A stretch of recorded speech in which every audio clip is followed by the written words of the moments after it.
Jemaat yang terkasih, Salam.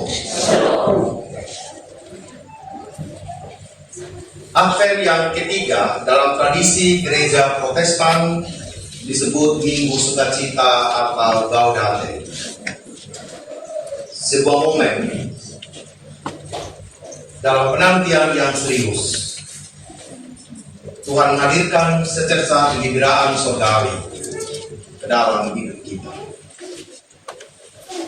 Penantian bukan kita merayakan kedatangan Tuhan Yesus Kristus sebagai seorang bayi, tetapi kedatangannya untuk memanggil kita semua dalam keabadian.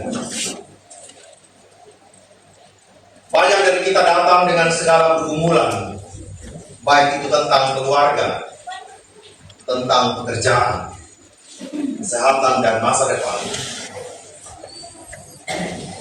Minggu ini mengajak kita untuk bersukacita, karena memang kadang antara sukacita menerima kegembiraan dan sukacita dalam menerima seluruh pergumulan rasa-rasanya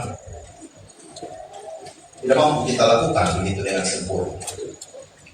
Kalau dapat hadiah, kalau sehat, dapat untung, rasa-rasanya lebih mudah hati ini kita dikatakan sukacita. Tetapi sukacita itu ingin dikatakan bahwa apapun realita hidupmu, entah itu pedih, pahit, untuk sukacita harus ada di hati. Sukacita bukan sekedar perasaan, tetapi pilihan iman. Sukacita bukan sekedar hati yang gembira, tetapi kepada pilihan batin kita. Dalam situasi apapun, sukacita itu harus merendah dalam diri kita. Bahwa apapun keadaan, Tuhan hadir di tengah-tengah situasi yang mungkin tidak sanggup untuk kita kendalikan. Kesaksian dalam berikut kita hari ini berbicara tentang perjumpaan Maria dengan Elizabeth. Ia memperhatikan kerendahan hambanya. Ayatnya yang ke-48. Dalam bahasa Yunani dikatakan tapenosi. Artinya situasi yang merendahkan, situasi yang mempermalukan, dan situasi yang dipandang rendah oleh orang lain. Dan itu yang dialami oleh Maria. Kita bayangkan situasi yang direndahkan, situasi yang tidak pernah dianggap, situasi yang mempermalukan, dan yang merendahkan diri kita. Rasa-rasanya bukan situasi yang pada akhirnya kita katakan, oke, saya bisa bersukacita, walaupun orang lain merendahkan saya. Maria tidak sedang berada dalam situasi yang cukup nyaman. Ia seorang gadis muda yang sedang gelisah tanpa suami, dalam pernikahan yang resmi, dalam kebudayaan yang sangat keras terhadap perempuan, dicibir, dicurigai, bahkan dianggap memalukan bagi keluarganya, dan lebih daripada itu ia dihukum secara hukum Yahudi. Namun dari keadaan yang sedang tidak baik itulah Maria memilih untuk tetap memuliakan Allah. Maria ada dalam sudut pandang perspektif yang positif. Dia tidak mau keadaan yang sedang merendahkan dia mempengaruhi imannya, mempengaruhi pilihan-pilihan positif dalam hidup. Dia tidak mau terganggu oleh segala keadaan yang akan merongrong batinnya. Dia tidak terperangkap dalam situasi yang oleh anak muda hari ini mengatakan baper, bawa perasaan. Dia tidak mau ikut-ikutan dengan situasi keadaan homo. Dia tetap memilih untuk mengatakan saya punya pilihan ketika saya menghadapi situasi yang tidak enak dalam hidup. Di lain pihak kita berkaca tentang sukacita yang dibawa oleh Maria, Makariosin, bukan Makariso ya, yang hari-hari ini sudah terhirup. Saya ingat dengan adonan nastar dan kue kering. Ya. Jadi kalau itu namanya Makariso, gitu kan, sama-sama senang, rambut sudah lurus gitu ya, sama kiri pun di bawah. Makariosin. Maria memilih itu. Apa itu Makariosin? Diberkati. Sukacita yang diberkati oleh Allah. Sukacita yang tidak aba-aba. Sukacita yang benar-benar berasal dari Allah. Ya. Meskipun dunia tidak menganggap kehadiran Maria dan kehadiran Sang Juru Selamat dalam kandungan itu, bagi Maria omonganmu itu keren gitu ya, gak penting-penting banget buat saya. Maria lebih memilih untuk berbahagia karena Allah memperhatikan dan memberkati. Dia lebih memilih untuk gembira dalam Tuhan ya, daripada sekedar mendengarkan omongan manusia yang kadang tidak masuk akal, apalagi masuk di dalam iman. Tetapi kadang-kadang saya dan Papa Mama suka terperangkap pada omongan-omongan yang bikin hati tidak damai, kita bilang ya, yang tidak damai sejahtera. Saya sudah sampai pada titik setelah ada ngomong-ngomong domba bertelur, ya aja.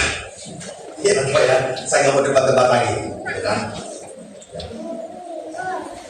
Maria memilih seperti dalam Filipi 4 ayat yang keempat, bersukacitalah dalam Papa Mama. Dalam keseluruhan Alkitab ini kita menemukan bahwa sukacita umat Tuhan selalu muncul dalam bentuk yang beragam. Kita tahu bagaimana Daud bersukacita meskipun dia ada dalam peperangan melawan musuh. Kita tahu bagaimana Hana bersukacita ketika Pinena mengejek dia sebagai perempuan mandul, tetapi dia bersukacita. Kita bersukacita bersama dengan Elizabeth dan Zakaria yang kadang-kadang juga di luar akal dan di luar iman. Dalam keadaan kita hari ini, dalam tua mereka bisa mengandung. Orang-orang yang bersukacita selalu memilih jalan yang berbeda dengan apa yang dibuat oleh dunia. Dan saya serta Papa Mama semua sedang ada dalam situasi yang seperti itu. Oleh karena itu, di minggu yang ketiga ini ada pesan-pesan yang pertama. Iman yang bersukacita itu bergerak dalam ketaatan. Tanpa ketaatan kepada Allah, kita akan menjadi orang-orang yang tadi saya bilang mudah tersinggung, mudah kehiu, mudah baper, mudah curiga, mudah apa lagi ya? Mudah patah, mudah putus asa, dan rasa-rasanya orang lainlah yang salah. Perkataan orang lainlah yang mematahkan saya. Kita harus belajar dari Maria. Kerendahan hati dan sukacita Maria berasal dari ketaatannya kepada Tuhan. Iman yang bergerak dalam ketaatan. Percaya dan sukacita yang bergerak berangkat dari ketaatan. Maria menerima meskipun kehidupan itu berat. Siap untuk dipermalukan, siap untuk direndahkan, siap untuk tidak dianggap. Bapak Ibu, kita lebih takut nanti apa orang bilang daripada apa yang Tuhan bilang. Kita memberikan kepada orang lain bukan karena Tuhan saya diberkati makanya saya mau memberi, tetapi kita sering terlibat dalam percakapan. Kalau saya tidak bawa begini, nanti dia ngomong sama saya. Saya bawa saya begini karena dulu dia pernah bawa sama saya begini. Itu hanya sekedar balas dendam. Bukan kita bergerak dalam ketaatan kita kepada Allah. Kita datang ke gereja bukan karena kita menjadi anggota sini, teman-teman. Kita datang ke gereja bukan karena kita menjadi anggota baptis. tapi sebuah kesadaran dalam hati bahwa saya harus taat kepada Allah. Itu jauh lebih penting dan jauh lebih bersukacita hidup kita. Tidak ada beban, teman. Pilihan iman itu harus kita buat dalam hidup sebagai orang-orang muda. Jangan kita terjebak dalam pemikiran-pemikiran kita yang mengaburkan rencana-rencana baik Allah dalam hidup kita. Karena apa? Ketika kita tidak taat, kita sendiri yang mengaburkan rencana Allah itu. Ada rencana Allah dalam hidup kita ini berliku-liku, tidak linear ya, garis lurus. Dia kayak jajaran genjang kadang-kadang. Kita harus menebak kita ini mau jadi apa, kita ini mau sekolah apa. Jadi adik-adik yang sudah SMA kelas 3 mencoba untuk belajar taat kepada Tuhan. Tuhan, apa yang Tuhan kehendaki dalam hidup? Apa yang perlu saya lakukan dalam kehidupan bersama dengan Tuhan dan masa depan? Bahkan bersama dengan kita semua yang hadir hari ini. Iman itu harus bergerak dalam ketaatan. Karena dari sana timbul sukacita yang buruk. Sukacita yang bagaimana Pak Mama ya? Kadang-kadang hari ini senang, sukacita, tapi besok omong lain lagi. Lusa menyalahkan orang lain, menyalahkan suami, menyalahkan istri, menyalahkan anak-anak, menyalahkan keadaan. Itu saja terputar dalam hidup kita. Tidak. Hidup ini tentang tanggung jawab iman kita kepada Allah. Jadi belajarlah untuk mendengarkan suara Tuhan daripada mendengarkan suara manusia yang kadang-kadang itu hanya ada dalam kehakiman. Melemahkan kita. Termasuk juga orang tua yang suka merendahkan anak-anak. Anak-anak sering dibilang, memang kau bodoh ikut kau papa. Lu dan kamu semua. Lihat tuh punya om itu. Nah ini, ma ini, nah. Kalau sampai keturunan, semua ini kami profesor semua. Ya, papa yang keturunan itu sudah bikin jalan saya. Saya mau bilang sama anak-anak, setelahnya ada hal dalam hidup ini tidak perlu kita dengar. Betul tidak Bapak? Jangan semua kami masukkan di hati. Cukup yang masukkan di hati itu ujian, kata-kata yang indah. Masukkan di hati. Yang lain itu buang ke rumah. Ya. Apalagi kata-kata yang tidak membangun iman kita. Yang suka sabotase pelayanan.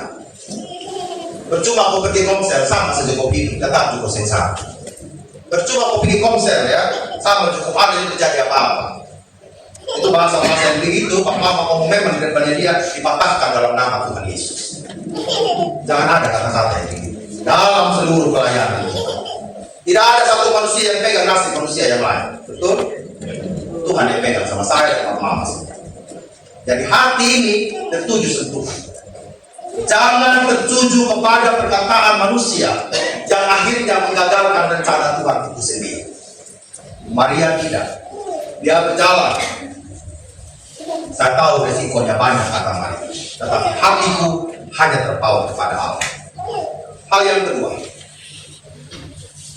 kerendahan hati selalu membawa kita pada memuliakan Allah.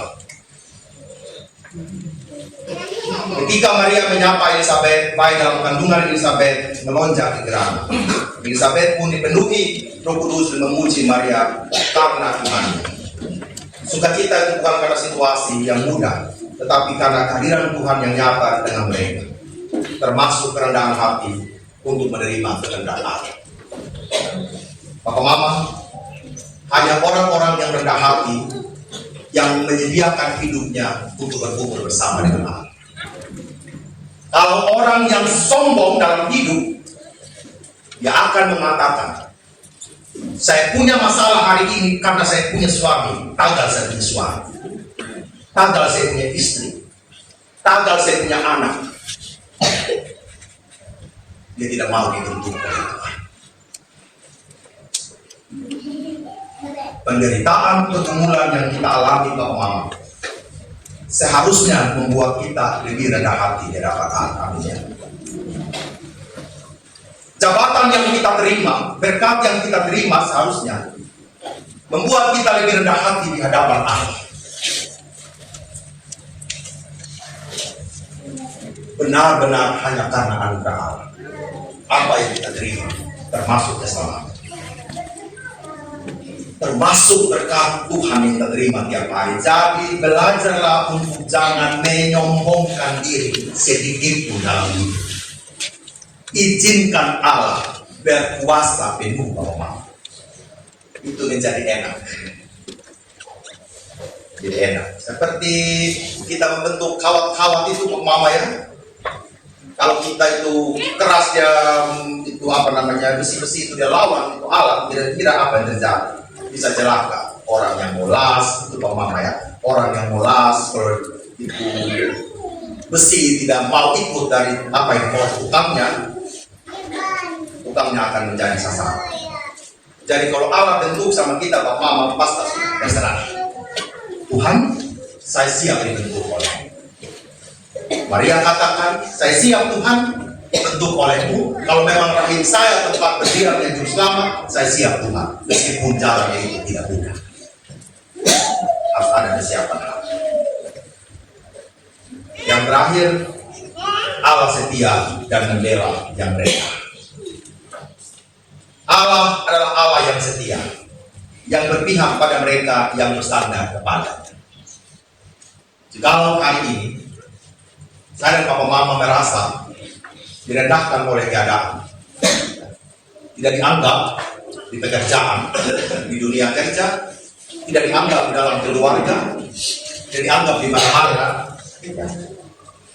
jangan juga langsung mengatakan saya tidak ada apa-apanya. Tetapi bangkitkan dalam diri kita bahwa Allah selalu hadir untuk membela seluruh hak-hak. Kadang-kadang kita katakan, Pak Pendeta, saya mau kasih maaf sama dia, tetapi saya punya harga diri. Mau sampai kapan kita bawa kita harga diri, Bapak? Sampai tiba-tiba besok sumati, mau bawa kain udah sama mati, dan guna. Tapi hari ini mau bawa itu ya, dan guna.